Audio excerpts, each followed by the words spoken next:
Kenalkan, nama saya Calvin Cornelius Menyunta, perwakilan dari 10 IPS 2. Saat ini saya akan menceritakan sebuah kisah dari yang saya pilih, yaitu yang terambil dari kitab 1 Yohanes 4 ayat 7 sampai 21. Judul dari perikop ini yaitu Allah adalah kasih. Berikut isinya. Ayat 7, saudara-saudaraku yang kekasih, mari kita saling mengasihi, sebab kasih itu berasal dari Allah. Dan setiap orang yang mengasihi lahir dari Allah dan mengenal Allah. Ayat 8, barang siapa tidak mengasihi, ia tidak mengenal Allah, sebab Allah adalah kasih. Dalam hal inilah kasih Allah dinyatakan di tengah-tengah kita, yaitu bahwa Allah telah mengutus anaknya yang tunggal ke dalam dunia, supaya kita hidup olehnya. Ayat 10, inilah kasih itu, bukan kita yang telah mengasihi Allah, tetapi Allah yang telah mengasihi kita, dan yang telah mengutus anaknya sebagai pendamaian bagi dosa-dosa kita. Ayat 11, saudara-saudaraku yang kekasih, jikalau Allah sedemikian mengasihi kita, maka haruslah kita juga saling mengasihi. Ayat ke-12, tidak ada seorang pun yang pernah melihat Allah. Jika kita saling mengasihi, Allah tetap di dalam kita, dan kasihnya sempurna di dalam kita. Ayat ke-13, demikianlah kita ketahui bahwa kita tetap berada di dalam Allah, dan Dia tidak dalam kita. Ia telah mengaruniakan kita mendapat bagian dalam Roh-Nya. Ayat ke-14, dan kami telah melihat dan bersaksi bahwa Bapa telah mengutus anaknya menjadi juru selamat dunia. Ayat ke-15, barang siapa yang mengaku bahwa Yesus adalah anak Allah, Allah tetap berada di dalam Dia, dan Dia di dalam Allah. Ayat ke-16, kita telah mengenal dan telah percaya akan kasih Allah kepada kita. Allah adalah kasih, dan barang siapa tetap berada di dalam kasih, ia tetap berada di dalam Allah, dan Allah di dalam Dia.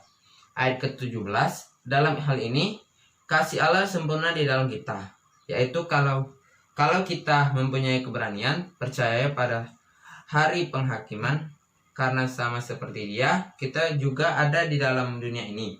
Ayat ke-18, di dalam kasih tidak ada ketakutan. Kasih yang sempurna menyiapkan ketakutan, sebab ketakutan mengandung hukum, dan barang siapa takut, ia tidak sempurna di dalam kasih.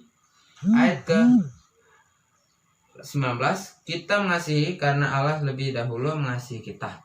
Ayat ke-20, jikalau seorang berkata, aku mengasihi Allah, dan ia membenci saudaranya, maka ia adalah pendusta.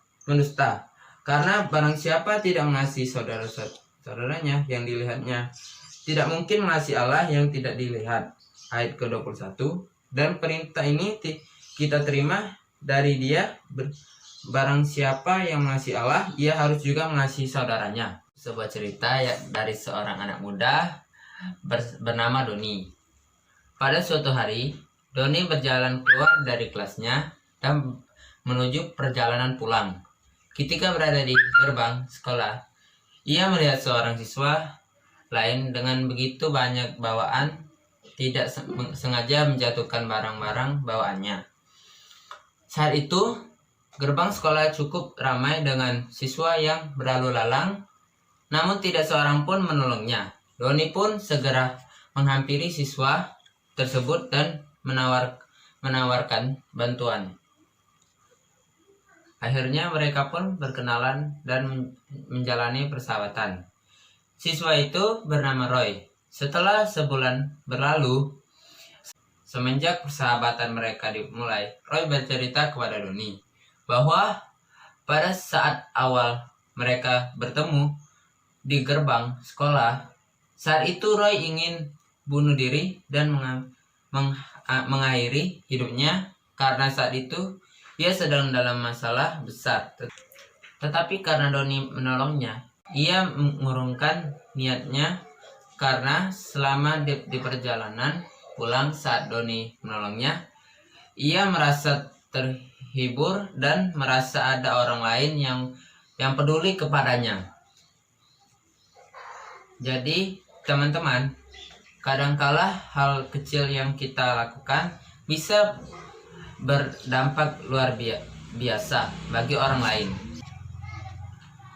Oleh karena itu, sebarkanlah kasih Allah dimanapun kita berada, baik melalui hal-hal kecil seperti tersenyum, menolong teman yang sedang dalam keadaan susah, dan yang lainnya.